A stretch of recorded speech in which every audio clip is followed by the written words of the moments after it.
vaig començar literalment el 8 de maig del 89. L'1 d'octubre de 1975. El 22 de febrer del 60. 5 de octubre del 1987. 6 de mayo del 2006. Va ser el 17 de novembre de 1986. Fue el día 2 de enero de 1990. 16 del 8 del 1988. 24 de març de l'any 1990. 3 de marzo de 2003. 3 del 3 del 3.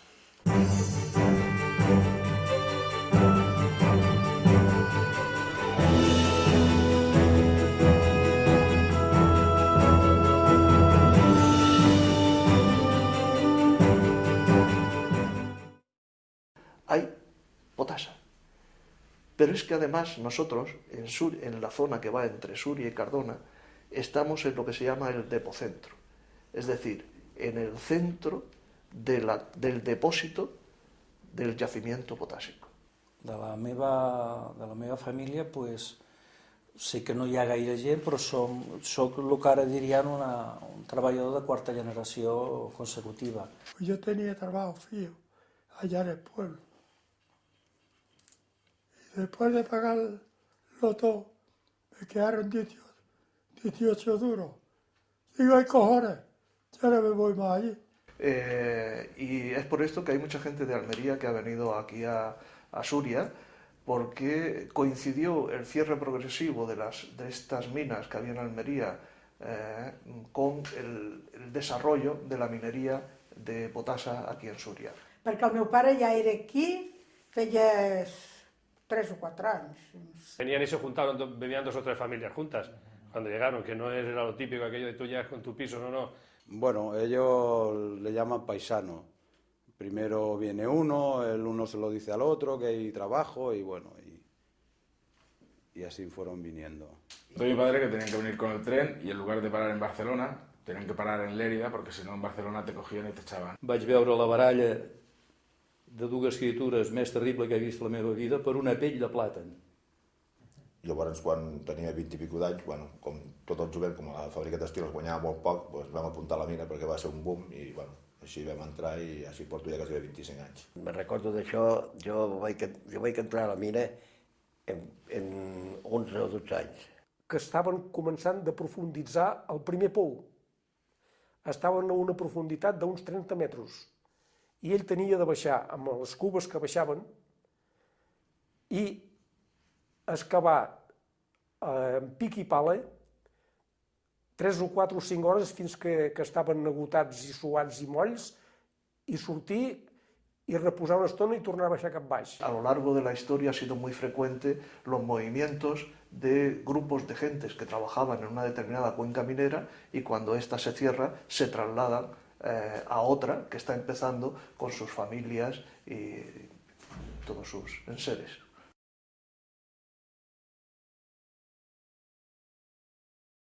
Quan les cases eren de l'empresa tenia paletes, tenia llauners, tenia electricistes, que si tu tenies una averia trucaves com que la casa era de l'empresa havia de reparar-te l'averia. Entonces, si estaba roto algo, desde hoy día en la mina. Entonces la mina te mandaba paleta para arreglarlo. Pero el paleta lo pagava la mina, tu no pagaves nada. El servei estava compost de personal de gerència, ordenances, jardineria, el casino. Llavors, totes les vivendes, tot el patrimoni, les finques, el patrimoni, tota la història, i el que corresponia a les vivendes era tot el de les vivendes. Era una condición cuando te incorporabas a la empresa en un determinado nivel de responsabilidad el ocupar una de las casas que la mina tenía a tal efecto. Quan em donen feina, em donen casa, em donen seguretat, em donen col·legis, em donen un entorn, jo no em puc enfrontar del tot perquè tinc por de perdre tot això. Aquellas casas estaban dotadas de 2 líneas telefónicas. Una línea telefónica normal para hacer llamadas al exterior a cargo del inquilino y una línea interna con la cual estabas permanentemente comunicado 24 horas al día con la mina. En quant a manteniment, hi havia un pla de manteniment de les vivendes fixe. O sigui, pintar cada 5 anys, pintaven les vivendes. Si això amb les vivendes obreres era cada 5 anys. Si hi havia una entrada nova, si el pis no estava prou d'allò, es posava en condicions. O sigui, si s'havia de fer una petita reparació o qualsevol cosa, abans de tornar-la a lligar. Els xalets també tenien un pla de manteniment. Era més curt i parcial. En els directius o en els caps de servei ens posaven amb una gàbia d'or, el xalet, el que vulguis, tot això, però les decisions es prenien a Brussel·les. Y eso era una forma de tener garantizado que determinadas personas iban a estar permanentemente cerca del puesto de trabajo, cerca de las instalaciones, para aquella eventualidad que pudiera suceder. L'empresa ha anat perdent el tema paternalista que tenia de la protecció cap al treballador, de proporcionar la vivenda, de tenir unes millores socials com l'economat. Si tú das el número de matrícula de un trabajador de la mina, pues tenían un porcentaje de descuento. Beca, leche para los niños pequeños. Quan feia 25 anys que ets a l'empresa, doncs et donaven una gratificació. I els 40. He nascut inclús allà, a una casa d'allà, del carrer de les Flors, assistit pel metge de la companyia que era llavors. Almenys Santa Bàrbara era Santa Bàrbara. El dia de Santa Bàrbara era esperat, tot i que es treballava, ara es para, però la gent estava molt més implicada, la sentia més. Hi havia la tronada, no sé si n'havia sentit parlar de la tronada. Es posaven, agafaven un dinamita i uns se'n anaven allà sobre Sant Salvador i els altres aquí a l'Escombrera. I a veure qui la feia petar més fort. Estàvem assentats al Capri amb els 3 fills i jo. I van passar tots la senyora Lagà, la senyora Ron, la senyora Jiménez i el doctor Vila. I l'endemà em van dir a la mina que no em volien veure més assentada en un bar. Érem a fora amb una taula amb els meus fills. Diu, el dia que va d'allò, diu, vaig dir al casino. I llavors sempre més vam anar al casino. El casino, quan es va muntar, era un casino elitista. Jo, per mi, a la meva vida d'infància i adolescència i quasi fins que va néixer el meu fill, el doctor Vila i després el doctor Masferrer. A partir d'allà ja no me'n recordo dels noms. Algú vol dir això. La medicina administrativa no m'agradava. I per casualitat em van dir si volia venir a treballar aquí a Súria perquè el doctor Vila es tenia de jubilar i volien un metge que hi estés almenys un any abans. Érem molta gent, perquè a part del dispensari central, que és el que hi ha allà, diguem, a la part d'oficines, hi havia un dispensari cada pou, una a Cabanasses i una al pou 4. Però avui en dia tinguent l'accés del SEM, dels serveis d'emergència mèdica, amb gent preparada, més ben preparada que els que treballàvem allà, és lògic que això a poc es vagi eliminant.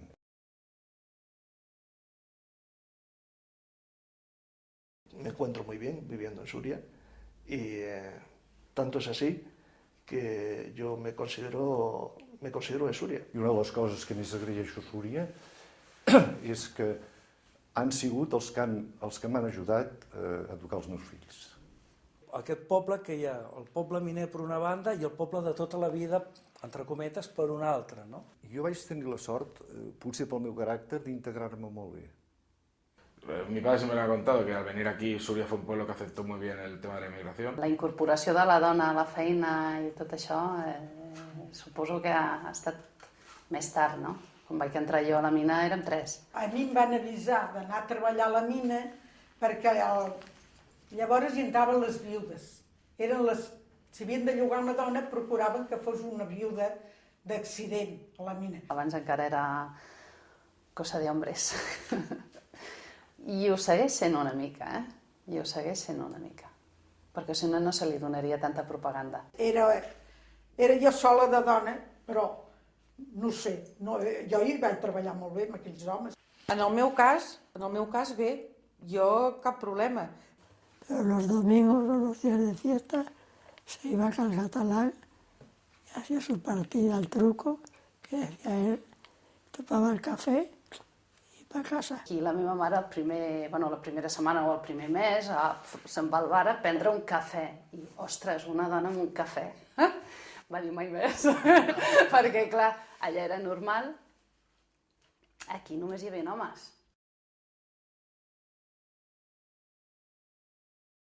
Y yo he visto varias evoluciones, ¿no? Porque en un principio mis padres trabajaban, el arranque lo hacían a base de maquinilla, lo hacían manual. Son servicios auxiliares de mina.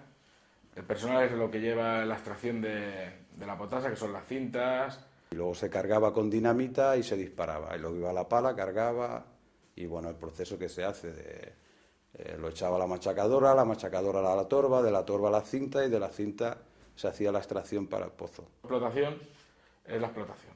Son el personal que lleva el arranque directo e indirecto de la mina. Con el explosivo se movía mucho el terreno y con los minadores no se mueve tanto el terreno como con el explosivo. Y todo eso iba a base de dinamita. Y ahora con el sistema que hay ahora se arranca mucho más y todo va eléctricamente, se hace con el minador, que es el que roza, que es mucho más productivo que la maquinaria que había antes. Pero la gente, ya te digo, que dependen de nosotros, que están subcontrata, las condiciones de seguridad o lo que... de eso son las mismas que de nosotros. Ahora está muy malo un subcontratado. Están bajando por 1.000, 1.200 euros abajo. Y luego el trato tampoco es igual. En la mina el trabajo se hace duro cuando el ambiente se endurece. Temperatura, muchos gases. Hay trabajos que son trabajos de hacer mucho esfuerzo también, porque mantenimiento lo que tienes que... La maquinaria de mina es muy grande.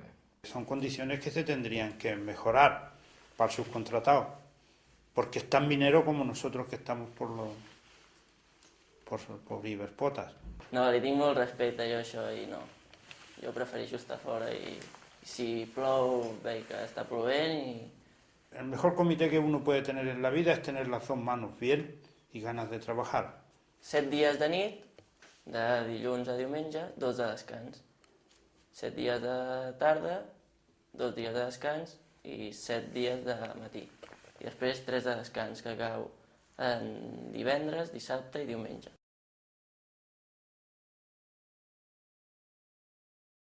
La seguridad de la mina en la mina es lo más importante. La seguridad ha avanzado muchísimo. La gente es muy consciente también de dónde está trabajando. Les condicions de seguretat són per tothom igual. De totes maneres, la seguretat a baix d'una mina ha de portar cada treballador la seva. La mina, eso todavía no, y suerte no se ha perdido, se aprende mucho del veterano. El veterano, cuanto más tiempo has vivido en la mina no es una empresa normal. En los últimos años, los índices que tenemos de accidentabilidad són molt bajos. Em coneixia el nom i els cognoms de tots els treballadors de l'empresa. Què passava? Que quan hi havia un accident, quan hi havia alguna cosa sèrio, el cap se't regirava i pensaves, mentre estaves actuant o tractant amb aquell accidentat, pensaves en la família, en la seva situació familiar i després doncs, tot el que hi havia després de l'accident. A mi aquella vegada em va afectar directament perquè jo vaig anar amb 2 companys més a treure-li les pedres de sobre. I era un amic de Súria de tota la vida, a més era de l'any que jo vaig néixer, vull dir, era quinto amb mi, vull dir... Pues la verdad que el día siguiente se afronta muy mal. Se afronta muy mal lo primero porque conoce a la persona y luego no solo piensa en esa persona, piensa en sus familiares, en su hijo y eso te se va quedando. Sento un soroll i tocava un que tocava la de xolles que s'havia trencat aquesta peça. Suposo que la majoria de dones de miner ja s'han d'habituar i han de saber quina és la feina del seu marit i a què baixen. I es va trencar, i al trencar la cua que portava, cap baix. Em va afectar molt, vaig passar-ho molt malament i, la qüestió és aquesta que, va passant el temps, s'oblida tot, però que la mina no és el que sembla des de fora. Pero sí que es verdad que cada vez que pasa un accidente de estos mortales, pues te lo replantea i... Vaja, des de que vaig venir jo fins que vaig marxar, aquests 30 anys, 29 i pico, la seguretat va anar cada vegada perfeccionant-se i millorant.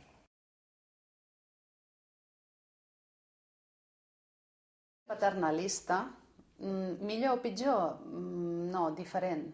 Una relació, semblava que parlaves amb el papa o amb el tiet quan li anaves a demanar alguna cosa, anar a demanar coses, reivindicar-les i lluitar-les si les volies, perquè si no, moltes no s'aconseguien.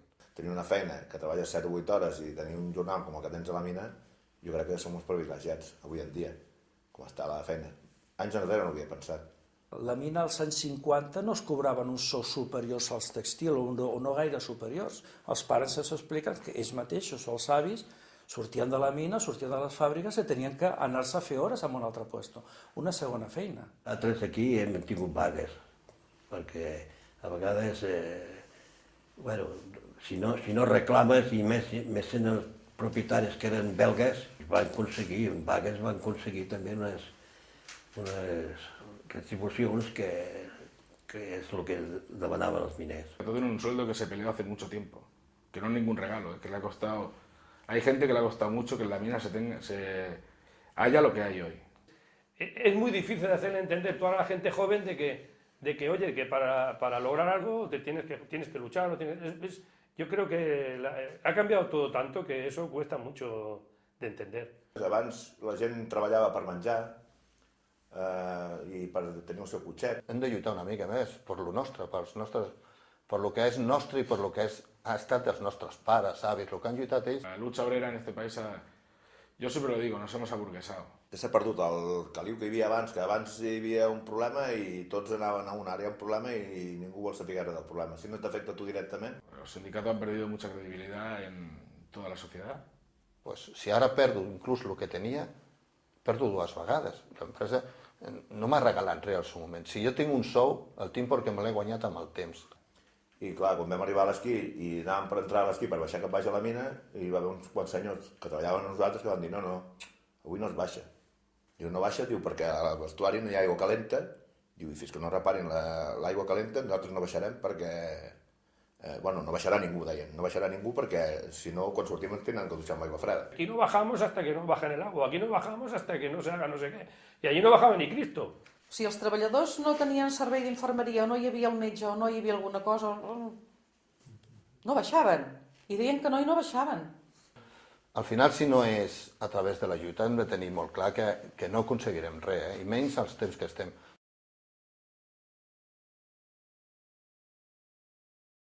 A partir de los años 30 cambian los sistemas de explotación, buscando una mayor eficiencia en la obtención de potasa. Si haguéssim continuat amb aquest sistema, l'escombrera no hauria existit mai a Guissolier. Es cuando se empezó a generar la montaña de sal. Que van dir que era més barat fotre-ho aquí dalt en una muntanya que no pas tot aquest procés de tirar-ho a baix a la mina. Esta montaña de sal, a lo largo del tiempo, ha ido creciendo. Y ha ido creciendo de acuerdo con el estado de la técnica. A Sallent hi ha la plataforma aquesta de prou sal que està molt a sobre i molt pendent, i a Súria no n'hi ha cap. Una muntanya blanca que tenim aquí a l'entrada del poble que contamina, bueno, sí que és cert que no és el que tots voldríem, no és el que desitgem. Sí que s'ha de reconèixer que és una empresa que a nivell de medi ambient ha fet mal. I d'acord que genera uns residus, però què hem de fer amb aquests residus? Ens els hem de quedar nosaltres. El encontrar un mercado donde ese material se pueda vender. La rampa ho crec necessària avui en dia, ja no només pel fet de que puguin treure més producció. Y de esa manera, pues bueno, ya evitas que los camiones ya no pasan por el pueblo. Però serà una qüestió de producció, una qüestió de seguretat a la mina, de ventilació, será una gran inversión, una aposta de futur brutal. En parte es bueno porque asegura el futuro de Cabanasa en muchos años. Es malo porque Cabanasa será la única mina que quede ya en el valle. Hemos tratado de asegurar las reservas cara al futuro, para garantizar la continuidad de esta mina y de esta región minera que todos llevamos muy dentro.